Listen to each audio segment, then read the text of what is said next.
Good afternoon. I believe it's August the 14th, and I'll be glad when I can start planting my fall garden. But I'm here at my mom's in North Carolina, and I wanted to talk about food for the bees. And some of my flowers are starting to look kind of bad, but you can see Mr. Carpenter bee right there. I call them bumblebees, but carpenter bees. And I have plenty of bees, and they provide food.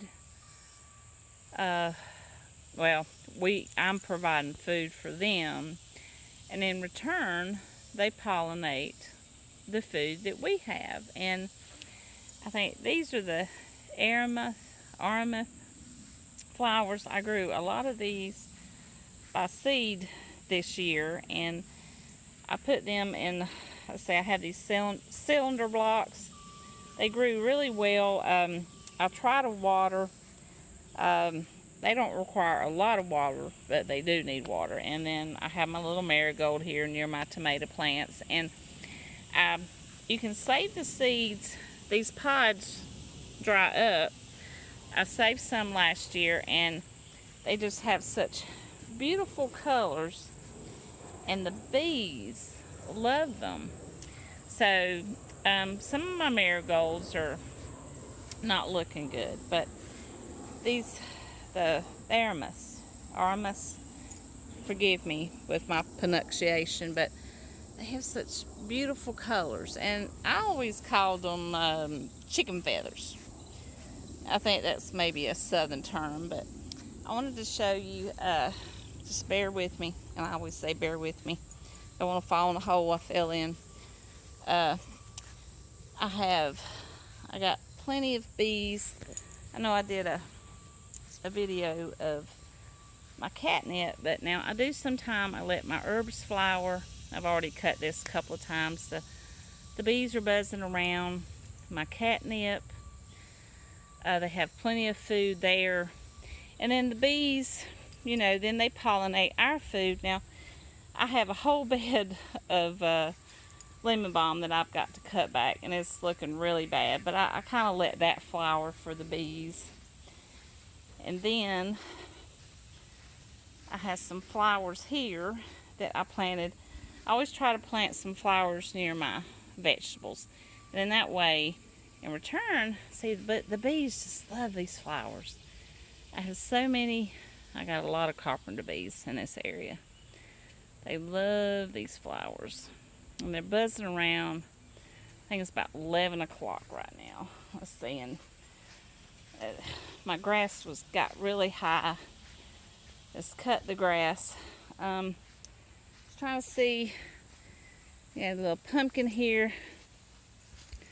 Just trying to see if I had any bees here. These are, my mama calls them touch-me-not flowers. They're really easy to grow as well. They have these little pods here. You touch them and then they pop. You save the seeds here, and sometimes they can be a nuisance because they just grow everywhere. So once they start, they come back every year. So the bees love them too. So I have them kind of just near some of the plants that I want pollinated. So I do that, and then this one, which is really beautiful, and I call it a touch-me-not. It come up by itself, but it has such the beautiful colors, and then the bees love it. And then here I let some catnip flower. I forgot to cut this one. And let's see, I was trying to see. The yard's starting to look kind of bad now. It's August. It's hot. I haven't done a lot.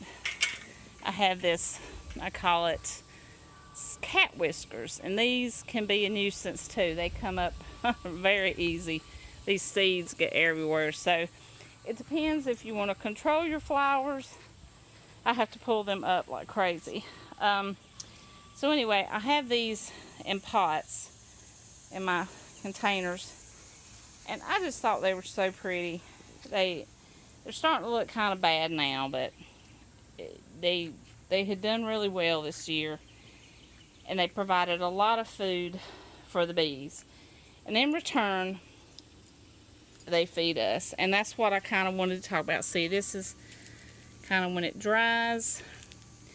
You cut this off here and let it dry. Now you need to put something under it. Here's one that's kind of doing a little better. It's a little wet right now, but the seeds are really, really tiny, so you need to put like a cloth or some paper under it because the seeds are so small. And then that way you have seeds for next year, and then you got free flowers. I mean, I have more flowers than I need. I put too many seeds in these pots, and then there's too many flowers, but that's okay. I'm okay. I had flowers that spilled out of here. These are kind of looking okay, but this pot didn't do so well. But I just want to talk about that you need to provide food for your bees, put flowers everywhere for your bees, and then that way they feed you in return. And don't forget to like and subscribe and share. And thank you.